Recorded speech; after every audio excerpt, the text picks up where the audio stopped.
Wonderful. Okay, so now we're going to shift a little bit to get some snapshots of some interesting work that our friends and colleague agencies are taking forward, going back to this theme of user experience and making sure we're doing the best job possible to caption all of those priority actions that you guys have highlighted in your creative work. So yeah, huge thanks to Lydia for leading that fun session, and I will now hand over to Elias.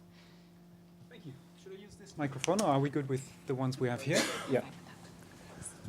All right, welcome to this almost last session for today. We have the tough job of competing with Lego and things you can cut out, and all we have is a panel, but we have an excellent panel. So I feel quite confident that we can compete with all the toys here. When we went through the conversations with the different users that you saw documented here, we felt it's really a privilege to take the time and talk to users in such great detail. And it's then almost too easy to identify things that don't work well. And you tend to think, oh, well, somebody should fix this. And how come, the communication isn't working as it should? How come this is not being monitored, and so on? But of course, there is also the other side to this user journey, which is the supply side. And often, of course, when we then talk to implementing agencies, we see, well, we are trying really, really hard to get the communication right. And we have been investing here and there to make the user experience better. So I think it's important to acknowledge that as well and look at some of the examples where innovation has already taken place and where innovation is currently taking place. And our wonderful panelists here can talk about such examples from their own work. Let me briefly introduce who we have with us. We have Ines Dalmau from the UK Red Cross. Ines, sorry, the British Red Cross, excuse me, yes. From the Red Cross has looked into financial inclusion in particular and what role this should play in humanitarian projects. We have with us Astrid de Valon from the WFP UNHCR project for mitigating risks of abuse and power in cash assistance. You are the coordinator of that project. We have on the far right Anna Kondakhchyan, who was not only part of this user journey research project, but in her actual job is with Oxfam as a technology advisor, an organization that is proud not to be an early adopter in all technologies, or not in every technology. You will tell us more about why that is the case. And we have Kyla Reid on my right from GSMA. You're the head of mobile for humanitarian innovation and digital identity. Is that right? Got it. Excellent. So I want to start with Astrid. Definitely a lot of the experiences that you've seen here today will have seemed familiar to you. I think many of the challenges you are already seeing in your work, and not just seeing, but also reacting to it with the project that I mentioned. Could you tell us a bit more about this project and how you envision it to impact your own implementation of cash-based programming? Yes, thank you. So WFP and UNHCR started a project in July this year, looking at mitigating the risks of abuse of power in cash assistance. Basically, before joining the cash team in UNHCR, I was coordinating the Interagency Standing Committee task team on accountability to affected population and prevention from sexual exploitation and abuse. And when we were reflecting with the task team member on what is leading to abuses, it was always the imbalance and of power between the people receiving assistance and the people giving assistance. And in the increase in the use of cash assistance to support displaced population, we are always recurring more to financial service provider, private sectors, and merchants, traders to actually deliver the cash. But we have not specifically worked on the fact that they are in a situation of power. Because what changed between people of concern, person receiving cash assistance in humanitarian setting, and a client is that the client can walk away if the financial service provider is unfriendly, harassing, intimidating, or asking for a higher fee. The problem that we have now is that we are distorting competition. So what competition usually make, it enables a very healthy environment, because when there are abuses, you can move away. It is not the case for cash assistance. So we thought it would be very important to work hand in hand with financial service provider and see how can we in advance look at the possible abuses of power that financial service provider can have in the field, specifically through their network of agents that are doing the last mile connection basically with the person of concern and the displaced people. What can we do in advance so that we mitigate these risks?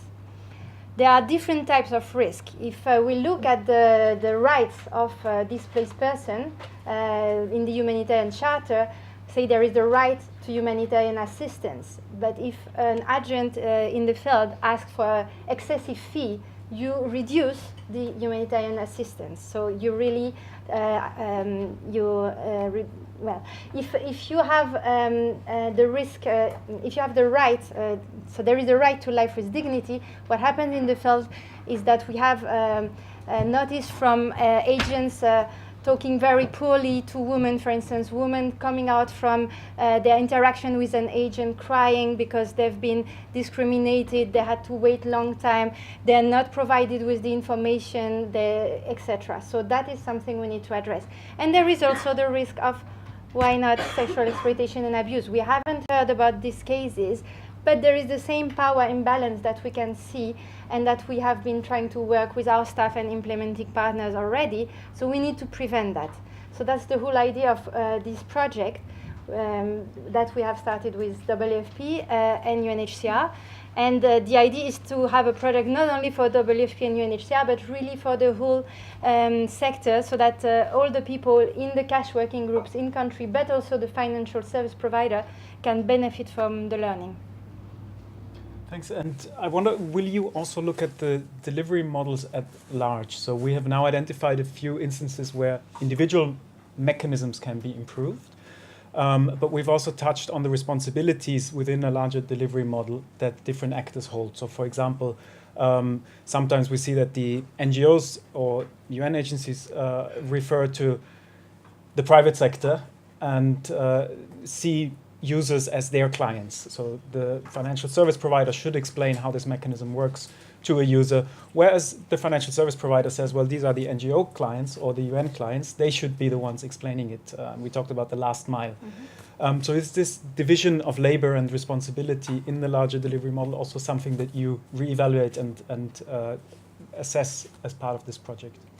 So the project has two big aspects of the work. The first part of the work is to work with financial service provider, already looking at what do they have in place, what is in their contract with their agents and super agents in the field related to the rights of the clients they serve, and do they have something specific about captive clients, about the rights of refugees, about the rights of displaced persons. So accompanying them to make them know that this can also be a risk for them, even a reputational risk, and they might also lose other type of clients if there is a problem there. The other part is to work with the people receiving cash assistance, informing them about their rights vis-à-vis the financial service provider. We saw in some user journey that some people were afraid to complain because they were scared to be withdrawn the assistance. This is exactly what we want to work on, saying you can complain, and for that you might have different channels. You might have the channel of the financial service provider, hotline for instance, but you might have also the channel of the agency providing the fund, or you might have the channel of the government. The importance is that all these channels talk to each other, and there is a referral mechanism when there are protection abuses, for instance, and they talk the same language. They talk the language of the rights. So that's something we want to insist on. So working on both aspects and letting the agents in the field know that we are training the people to know their rights, and letting the people know that we are training the agents to be super agents with you. We want to have also incentives such as this is a woman-friendly agent and he got 5-star on the TripAdvisor of agents, something like that, to really to encourage people trusting the system and when they go to withdraw their money, for instance.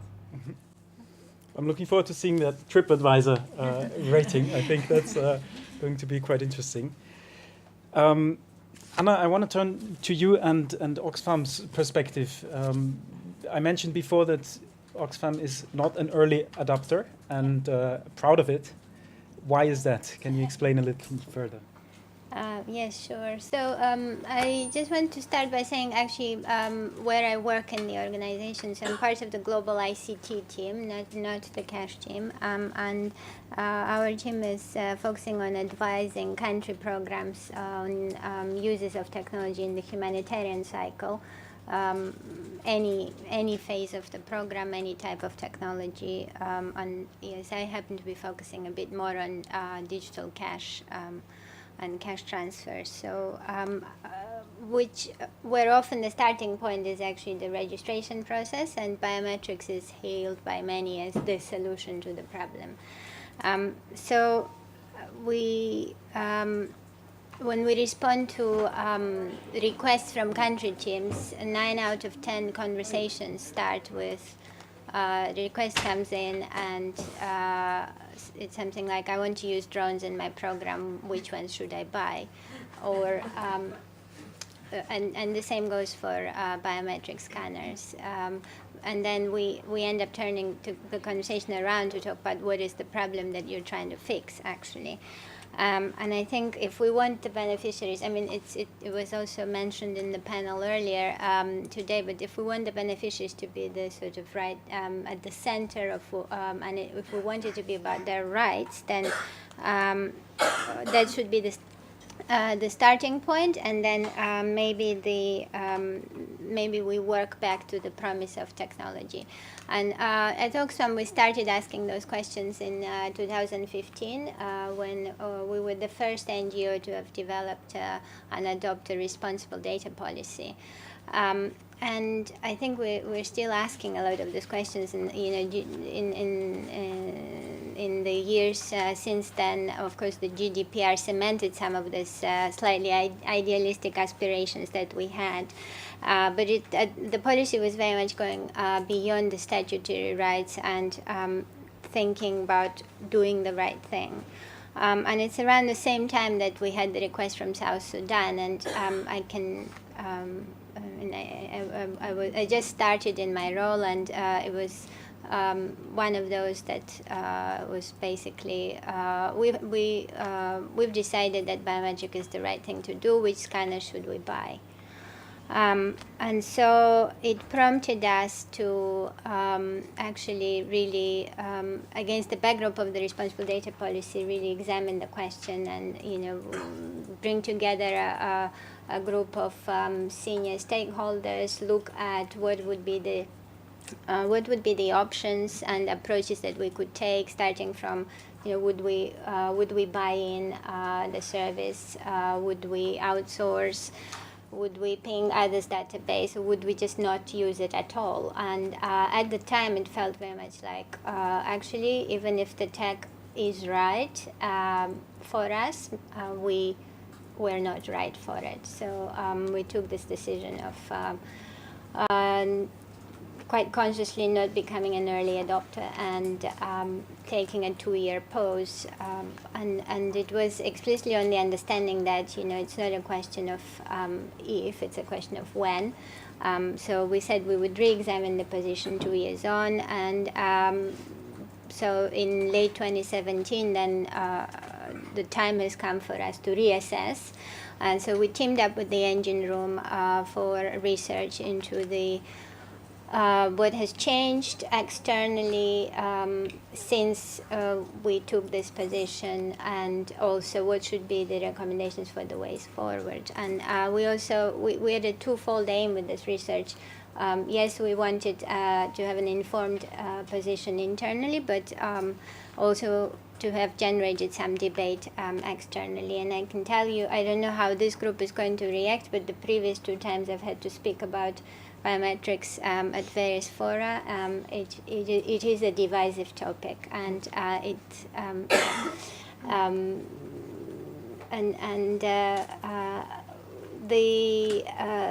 what has changed very briefly is that yes, of course, the use is a lot more widespread and within our sector, and it's gone beyond the large-scale use examples of WFP and UNHCR and the likes. Also, GDPR is here, and we all know that it's a special category of data, so there's still a lot of questions need to be answered around that. I think what the report is quite explicit about is that the sector, and I know it's been mentioned earlier, but the sector is open sometimes to very experimental uses of tech, and biometric fall into this category, unfortunately. And the last thing I would mention is probably since we took this position, there's increased pressure from the donors who see it very much as the answer to transparency.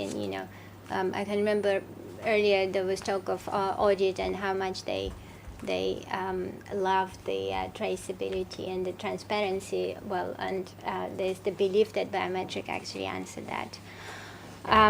So we were advised to proceed with caution with this work from the engine room, and that's what we're trying to do. Mm-hmm. Yeah. Okay, thanks. You mentioned some of the presumed benefits of biometrics, and you touched on transparency, so essentially reducing the risk of fraud. And we also saw in the case of some of the Kenya user journeys that, for example, M-Pesa was a very popular mechanism, but one that is out of reach for people who don't have the necessary identification.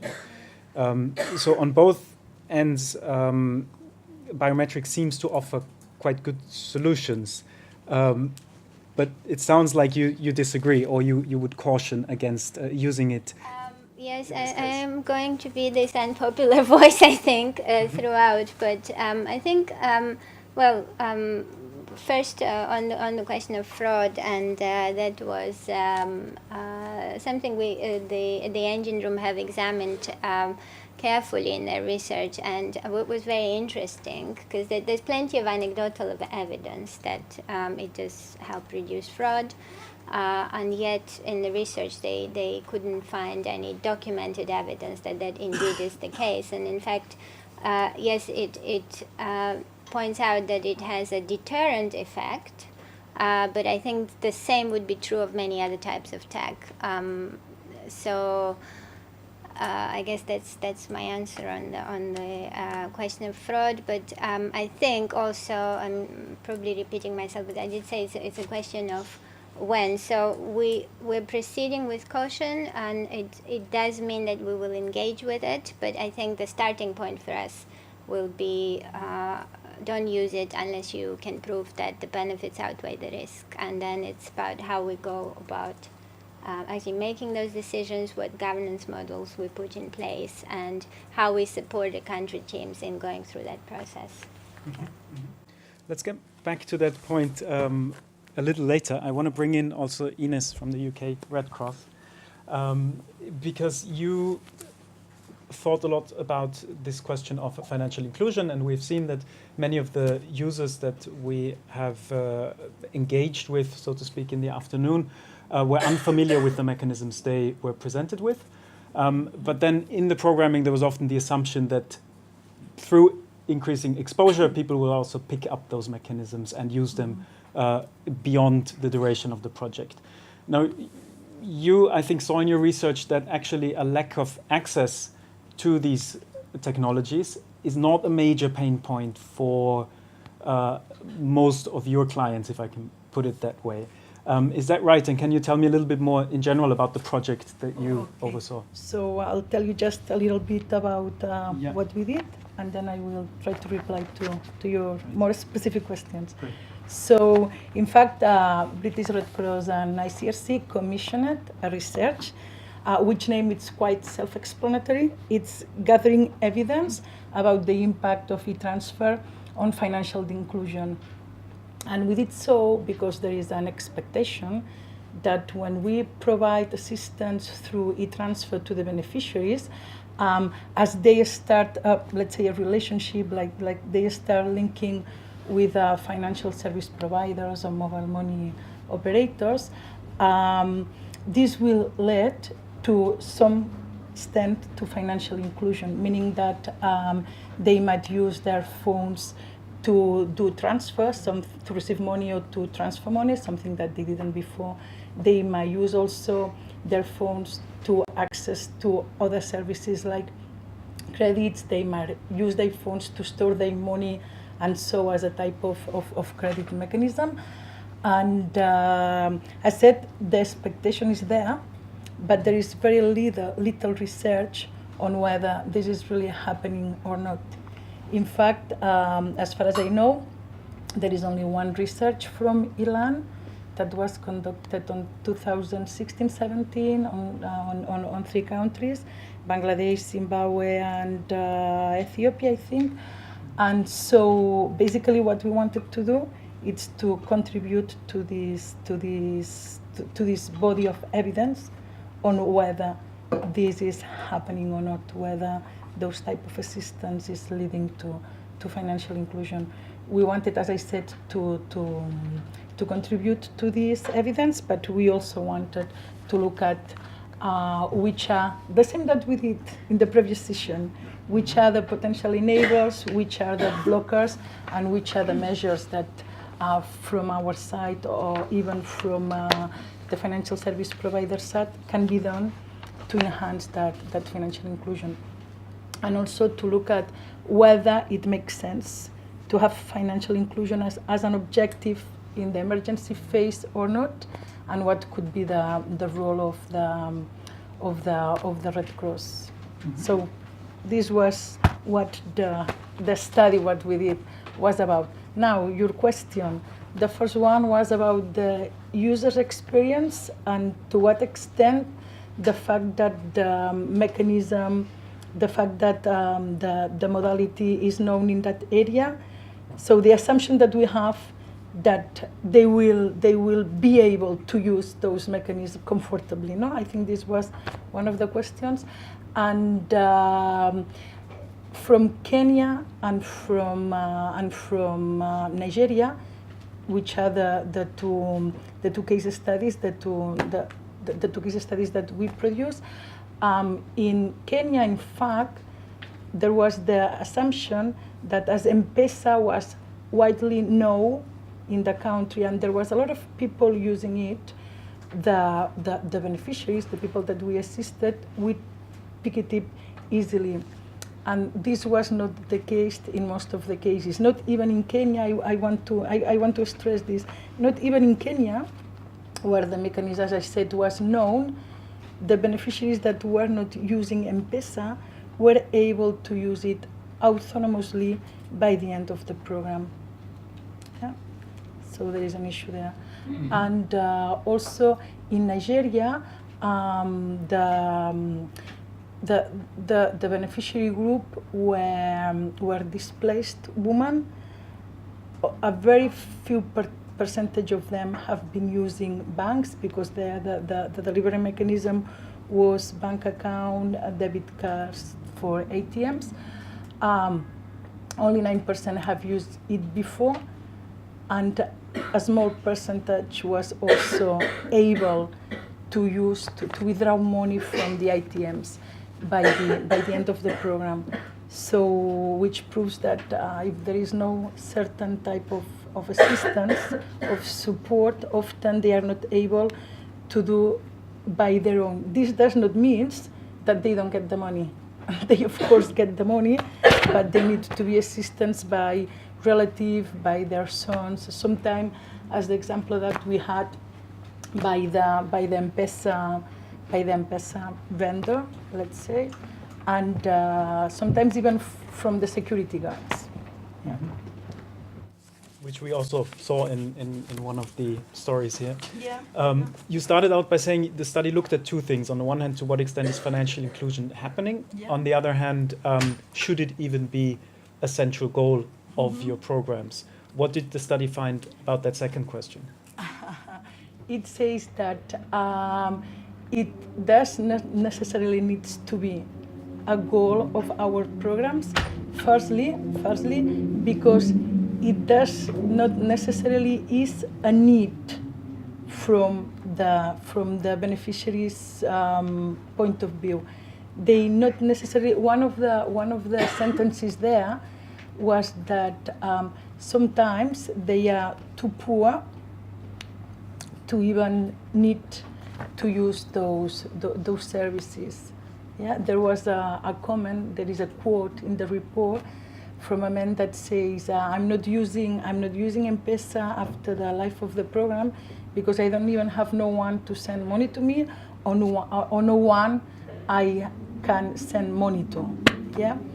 This said, it's true that there is a clear relation between access to financial services or access to capital and improving poverty. But in any case, it was found that financial services was not seen by many beneficiaries as a need. Yeah. Sometimes also, and this is the thing that needs to be analyzed carefully, because maybe the mechanism that they are using might be more appropriate for them that others, that alternative formal financial services. Yeah? Formal financial services are not necessarily more adequate for them, more appropriate, even more profitable for them. So here the takeover will be that the first thing that we need to do is to have a good understanding on which are their existing, their pre-disaster financial mechanism. How do they save money? How do they borrow money? How do they transfer money? Yeah. Mm-hmm. So that's an understanding first of the current level of engagement. Yeah. Mm-hmm. Yeah. First of all, if we want to engage on financial inclusion, we need to make sure that it's relevant, that the need is there. But as anything that we need, the need should first be there. And then there is another issue about its emergency, the best context where to engage in things that are about changing habits. Is not this more linked to other contexts, to a development context? Are the emergency time frames, 1 month, 2 months, 3 months, let's say 6 months, enough to make this change, to accompany people, to enhance those capacities, to make those shifts? And the conclusion is that surely not. You need longer time frames. And then a third question there is: does the agency or the financial service provider has the capacity to invest on that? Yeah. So financial inclusion could be an objective under some conditions. One is that obviously the need is there. The demand should be there from the beneficiaries, and then there are two feasibility aspects. One is the time frame, as I said, and the other one is the capacity of the agency to provide this support. Mm-hmm. Okay, thanks for sharing those conclusions. And the report is public, so yes, can be downloaded. It's public. It's in the Red Cross Cash Hub. If you Google Red Cross Cash Hub, you can have the synthesis report and the two case studies. Okay. Without my notes, it will be clean. Well, it won't be like with this notes one. would be even better, I think. But you have concluded that financial inclusion is perhaps not always the right goal, especially in an emergency context, because behavioral change would require longer-term intervention. I want to turn to Kyla from GSMA, because you work at this intersection of mobile providers and humanitarian organizations, and work on how the potential for mobile money could be optimized. And even, the goals may not always be that mobile money services are then taken up beyond the emergency. In many cases, I think it's clear that mobile money offer a good way of getting money to people in an emergency at scale. So I wonder, when you think back at the previous sessions and at some of those journeys, did anything surprise you there, or was it largely in line with what you also found in your own research? I'm thinking of the case studies that are also documented from Uganda. within that case study, I think you identified lessons that hold true in many other countries as well. So do you also see them reflected here, or was it very surprising for you? No, I think there's been a lot of consistency in terms of the things that were found in the discussions today and what some of the panelists have said. But perhaps just to be provocative at the end of the day, I think one of the key success factors that we actually identified in our work in Bidi analyzing the first use of bulk payments by Airtel in partnership with Mercy Corps and by MTN in partnership with IRC was that actually the investment in building the rails for longer term mobile money ecosystems and financial inclusion was really key to incentivize the quality of service required to provide a high quality mobile money enabled distribution. So the infrastructure costs are very high. Bidi previously didn't have, prior to 2016, any 2G or 3G connectivity. So making that CapEx investment for the private sector to put the infrastructure in is a big ask. So if we're talking about a 3-month project with 3 tranches of cash transfers, that's probably not enough to justify that CapEx expenditure.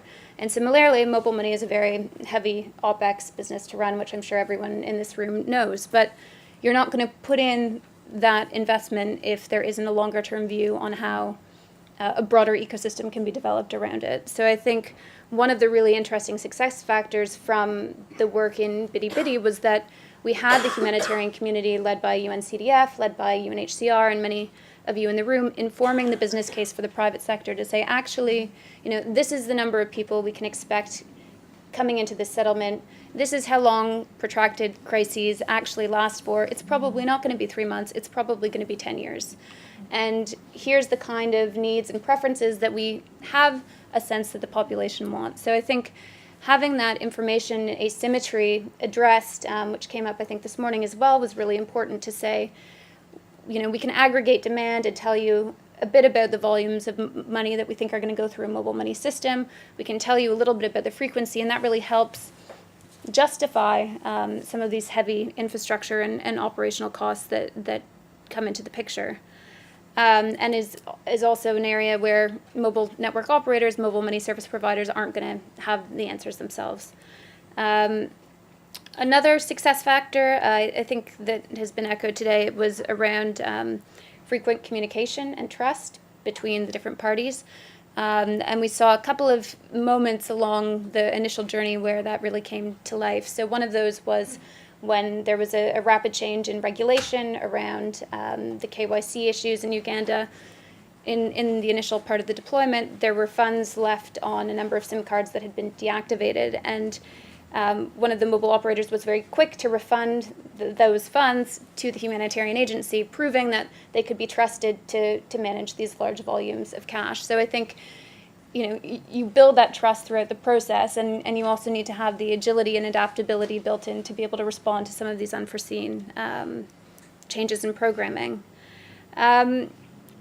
Another thing that we identified in Bidi, but I think is kind of relevant more broadly, was investment in joint training and in taking on the ownership of beneficiary awareness, sensitization, familiarity with the tools together. And one of the recommendations from that piece of work was that this should really be integrated into contracting. So we had representatives from MTN, from Airtel, joining their colleagues from Mercy Corps, from IRC. In these sessions, there was a toll-free hotline put in for problems. There was also information on protection. So some of the things we talked about in our group earlier around, can we consolidate some of this information into one place and really provide multiple avenues for people to engage not only with the cash programming, but also with a broader set of services. So those are a couple of things that I think we expect to see more of, we hope. But there's still a longer term question about, how does this become profitable and commercially viable for mobile network operators in the private sector in the long term, and that's one of the areas that we're going to be exploring. Okay.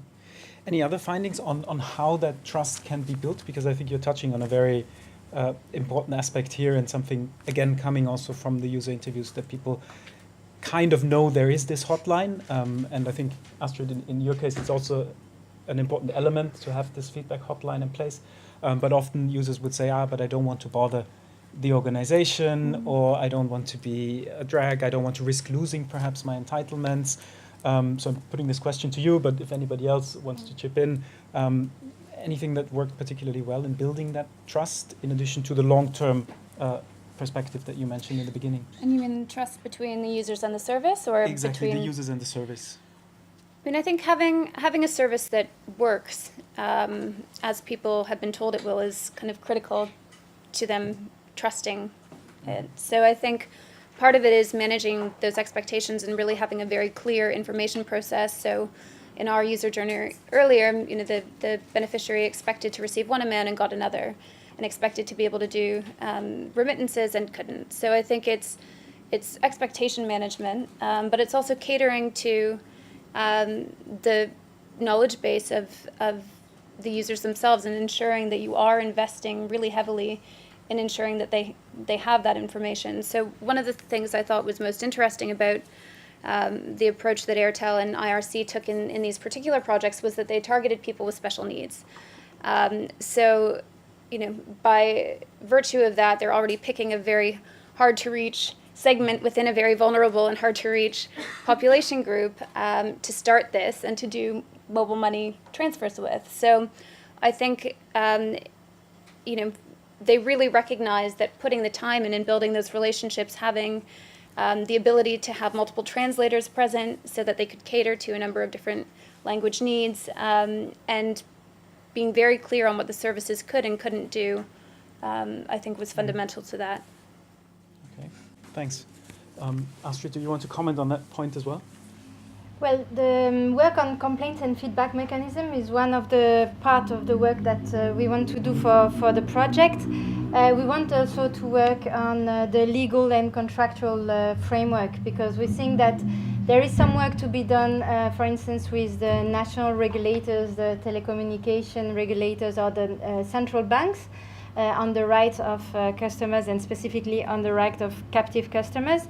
But also we know that we can add some language to contracts, etc., to, as you say, either ask the financial service provider to do some training on their products, to ensure that the information is communicated in a proper manner, etc. So we want to work on the legal and contractual side, but also on the complaints and feedback mechanism to ensure that there is also accessibility for the different type of vulnerability. Because you talked about the fact that they were focusing in this project on people with specific needs. What we saw with the first analysis is that the risks that people are faced with really depend on their level of vulnerability, and it can be kind of additional layers of vulnerability, disability, different ethnicities, gender, etc., will of course bring to different types of risks. And so we need to adapt the discussion with the financial service provider so that this compendium of risk is taken into account in the way they reply. We also would like to work on incentives. That's very important, we think, with the private sector, not to work only on sanction, but to work on incentive. How do you give more money, for instance? How do you incentivize good behavior? That would be something we want to work with financial service provider. We don't know, in our humanitarian industry, we're not really good at remunerating performance.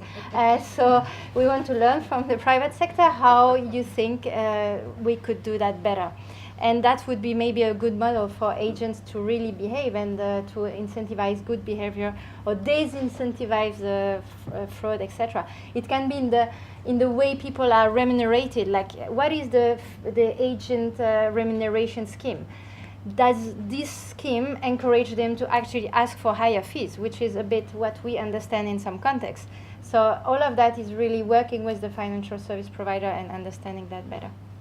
Just one thing to add, maybe two further thoughts. One of the things that we have seen build trust is increasing the number of female agents. So in a number of, there's already a huge gender gap in mobile ownership. So women are 10% less likely to own a mobile phone than men. They're 26% less likely to use mobile internet and 33% less likely to use mobile money services. So if they're already that less likely to be comfortable with the tools and trusting of the technology, then having that interaction with a male agent may not, in specific environments, help facilitate confidence in the service. So we have seen where there are investments in training women agents and having a greater proportion of them, that trust has been built.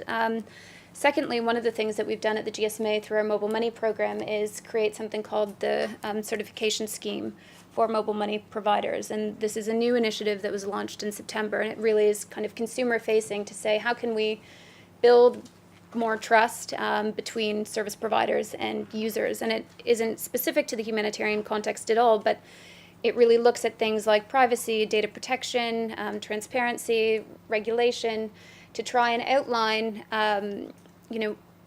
what are the things that service providers should be doing that enhances their responsibility to consumers, and it's audited by external third parties. So it's a good indication as well of, to what extent are service providers considering some of these different metrics that will ultimately lead to enhanced trust in any circumstance. Mm-hmm. Thanks. So there's a lot of interesting work to draw from, and I think also some very tangible, clear options to implement, like, for example, increasing the number of female trainers. I want to open it up to the room and to the audience. Do you have questions on what has been presented so far? They can be provocative at this time of the day. I see there's some hand going up over there. I was going to say microphone, but I can ask a question. Sorry, anybody else? Please, Luisa. It's on. Thank you. I have two questions. Thank you, first of all, to all the panelists. Super interesting.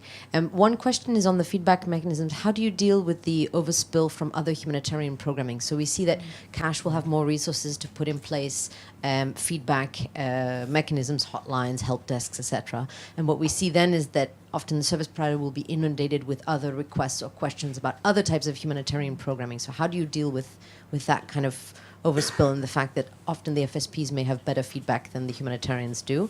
And then my second question is to Anna. Is there a technology that you like and that you are excited about for Cash or in general? Thank you. Maybe let's address these right away. Anna, the last one for you. It's my T-shirt speaks for, like, I don't like anything, is it? Well, I'm going to have to say it has to be right for the task. So no particular one to single out there, but it's not blockchain and it's not biometrics in the humanitarian sphere. But there you go. But I feel we shouldn't just put you on the spot here. What about the other panelists? Do you have technologies where you think they have been particularly promising?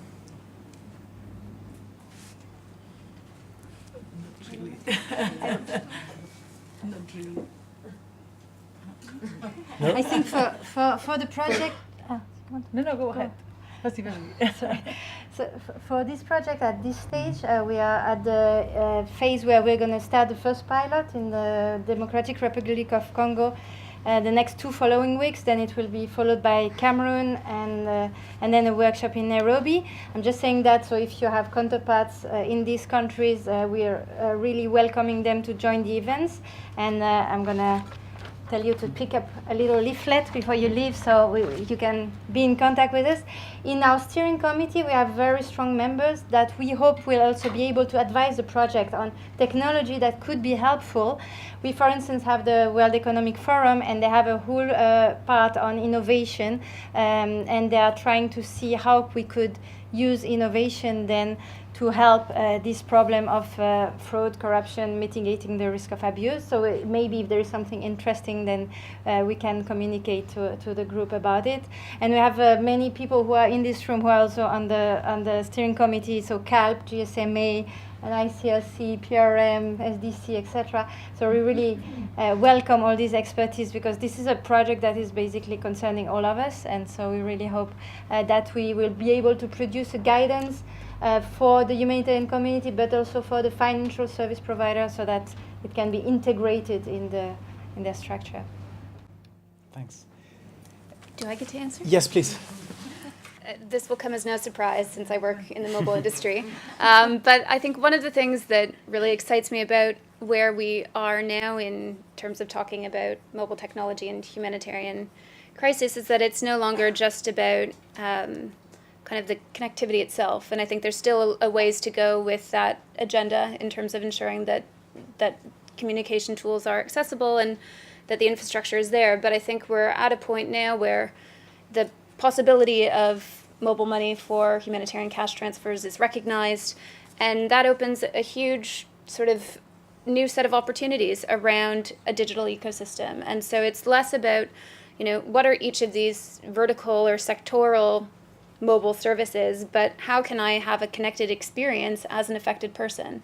So we know that people are using their mobile phones when they have the connectivity and the access to the device for information, to call home, for psychosocial support, for education support, to build their livelihoods, but also to access a range of digital services. So in Kakuma, we have anecdotal evidence that one of the pay-as-you-go solar providers hadn't actually planned on distributing their solar home kits because they didn't think there was a market in a refugee context, and then found that, lo and behold, all of these kits started popping up on their dashboard. And that's because people had the mobile money infrastructure to be able to pay for those kits, and that the connectivity was there. And now you're talking not only about financial services, but also access to cleaner and better energy that's enabled through this technology.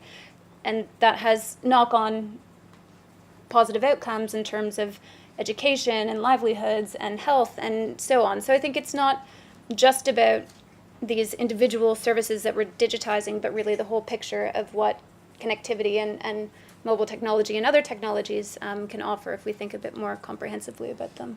Mm-hmm. So kind of positive spillover effects and positive long-term effects of these technologies. Right. Ines, I'm looking at you and wondering what you think about these positive effects of such technologies, because there seems to be a tension that while we recognize, yes, these effects are important, we also recognize maybe not in the case of an emergency and maybe not from the very beginning as objectives of programming. Or are you able to reconcile the two? Yeah, I think that they can be reconciled. And for instance, the example of Kenya again, and digital technology and mobile money, it's an example of this work perfectly well. Yeah. Mm-hmm. Okay. Are there other questions at this point, or comments also, if you want? Yes, please. I think Excel is promising technology, probably. Still for a few years within the humanitarian world. Yes, two remarks, question.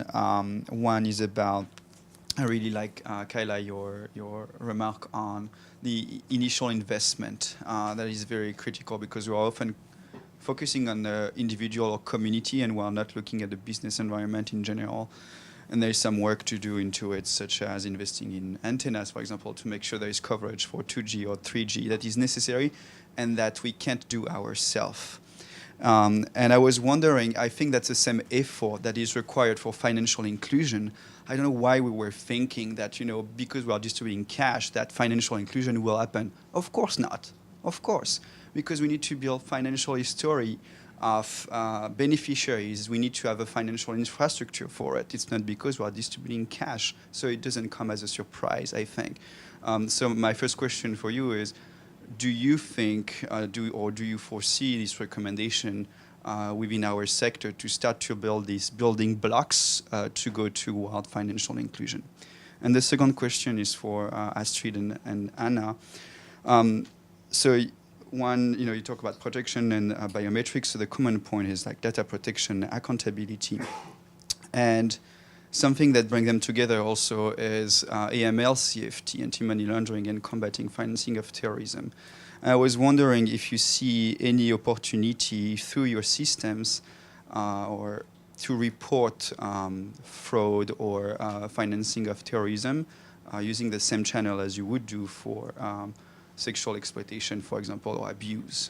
And I mean here, because we are pretty good for AML, CFT at the supplier side, but we are pretty bad on the end user side. If money or distributing is used for other purposes, that's what it was intended for. So I was wondering if you are exploring these options using the same channel for AML, CFT, or not, like a whistleblower, phone line, or whatever.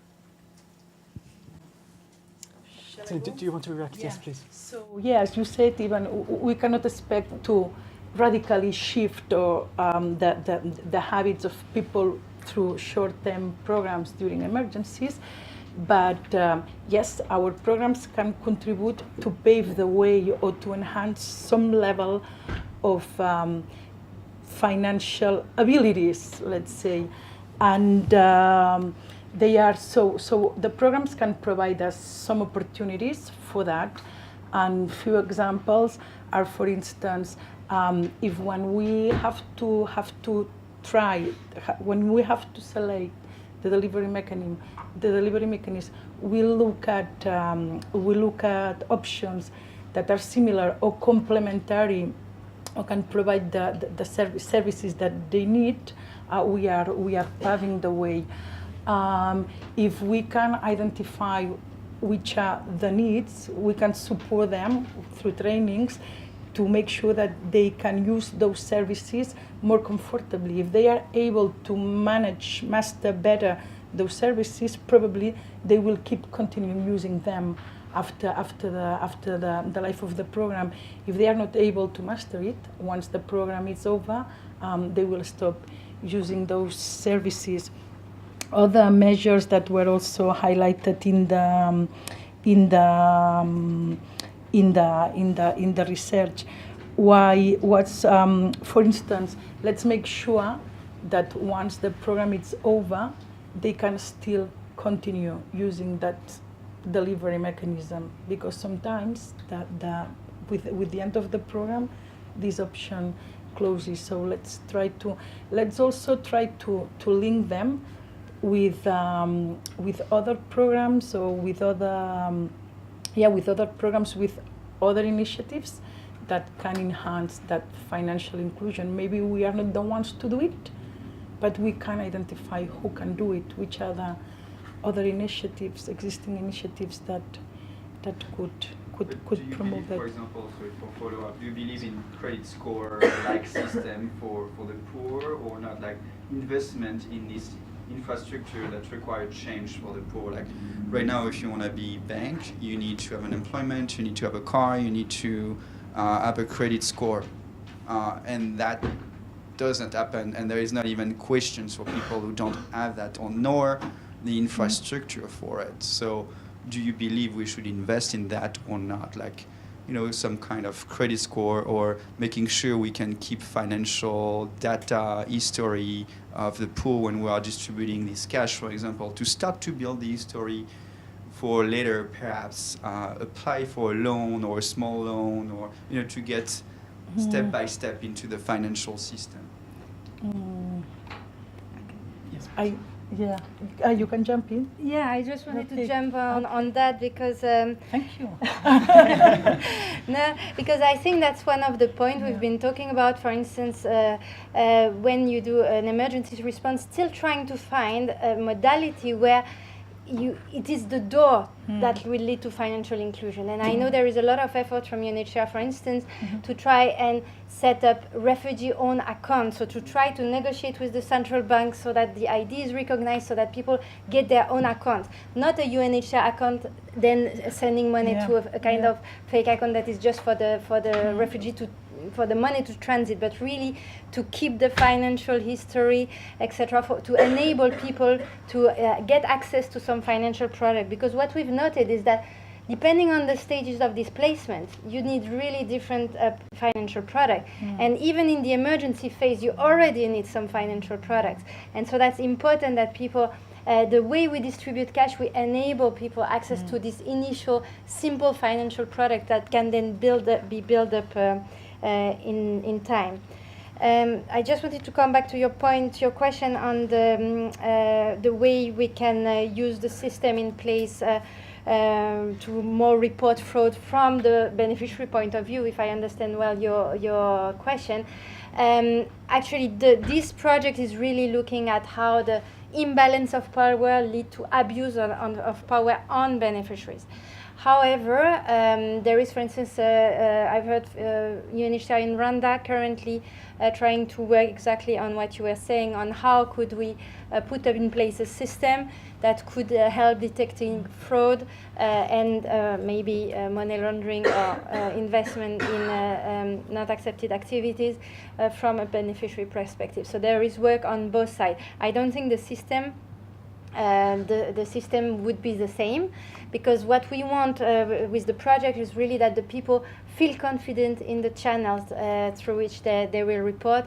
And so it's a system where the imbalance of power should not be reflected, basically. So they should really feel they have access, a face-to-face interaction with an NGO staff, with a UNHCR staff, etc.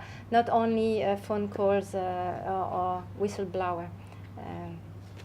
Thank you, Agnes. Ines, did you want to react or complement that point? Yeah, we can. Thank you. And the question was also directed at you, Anna. Yes, a couple of things to mention. In specific to biometrics, actually, one of the few exceptions to in Oxfam's experience where we are working with a partner who is using a biometrics is actually in Yemen, and it's specifically because they have the AML CFT obligations to meet. But then coming back to the point on the rights-based approach is just how we engage with that partner, making sure that the clauses that we have in the contract are protective of the potential impact on the beneficiary. And at the moment, the feedback mechanism that we have are not geared towards towards the question you raised, but it's I think the work we're doing is interesting in that, and it's still quite new, but it's designed to look at how we can applying this methodology that we experience today, the user journey mapping, actually understand more about end user preferences in terms of their feedback on the program, and it could be anything, not limiting it to my latrine's broken, or I haven't received what I was supposed to receive, anything. So that's kind of watch this space. Yeah. Thank you. We have time for one or two more questions in case there is one from Joe in the background. Yes.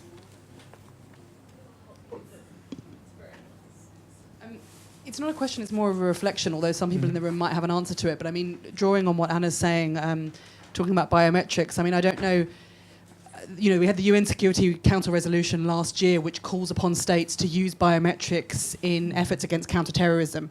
And I do think these kind of resolutions are going to start to put increased pressure on those collecting biometric data, whether that be a humanitarian organisation, whether that be a financial service provider, to share that data. And we talked earlier, or I spoke earlier, about data protection concerns and obligations of service providers and others under their legislation. And I think this is something, and I don't know how much Oxfam have looked into this, but I mean, it's one of the reasons I'm sure that there are reticence about using these kind of technologies. And so I think it's really important, without focusing too much on legal framework, and I know we mentioned that earlier, that we're aware of these evolutions and the additional pressures that it's going to put on humanitarian organisations and financial service providers that collect this kind of data in the first place. Anna, do you want to react to that? How? Well, other than it's a great reflection, and it's very much what we experience day to day, and we feel that pressure, and it's some of the cases I'm working on at the moment. So there are, as I said, there are more questions than answers, and it's complicated. No easy solutions. Kyla, please. Just maybe to build on that, because I think you raise an important point about the broader kind of policy environment and how that can really have an implication on the space that you have to make these choices around technology and programming. One of the things that we've been focused on quite heavily is the SIM registration and KYC requirements. And so in the 10 countries that host the highest volume of refugees, you have mandatory SIM card registration, which means you have to provide a national ID card or a passport or similar to make a phone call. And then the due diligence is even higher, obviously, for mobile financial services.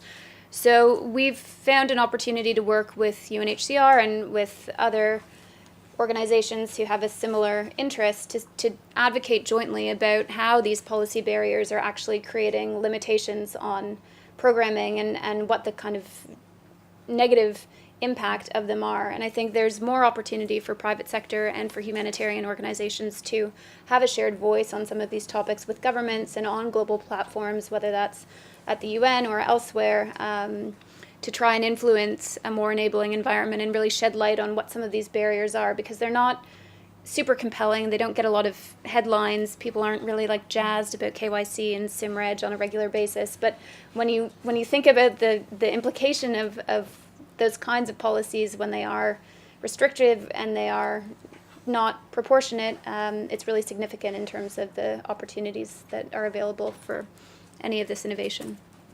Thanks. I think that's an important reminder that what affects the user journey often goes way beyond the actual implementation on the ground. We've been talking before how a lot of the responsibility for these experiences is with program managers on the ground, but then a lot of leverage can also be had at a higher or a regulatory level, I think. Are there other comments or questions at this point?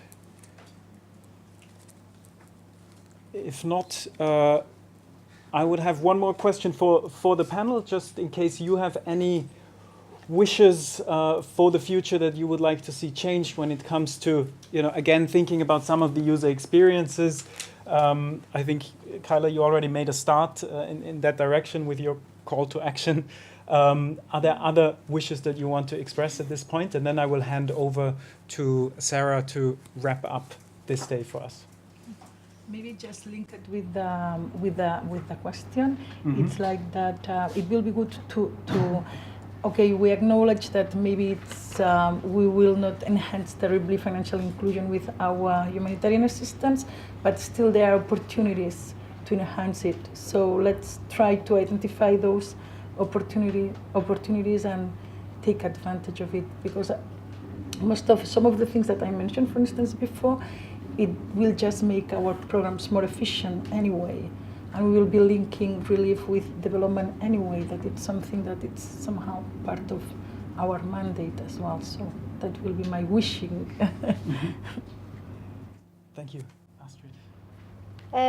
Well, I hope that at the end of next year, when we will have rolled out the project in 24 countries, which we hope are the biggest country where UNHCR and WFP have a cash operation, we will have an increased trust of the people receiving cash assistance in the system, and we will have also financial service provider and UN agency and the partners also taking the responsibility to include and mainstream this language and this right of users in their operation. So that would be. Thank you. I guess mine would be a more robust evidence base for what end users, beneficiaries actually want and need, that's not dictated by a specific mandate or a sectoral focus. So we have lots of good anecdotal evidence, and we have some individual evidence based on specific projects, but we don't necessarily have the broad strokes view. And we're taking a crack at trying to paint a picture.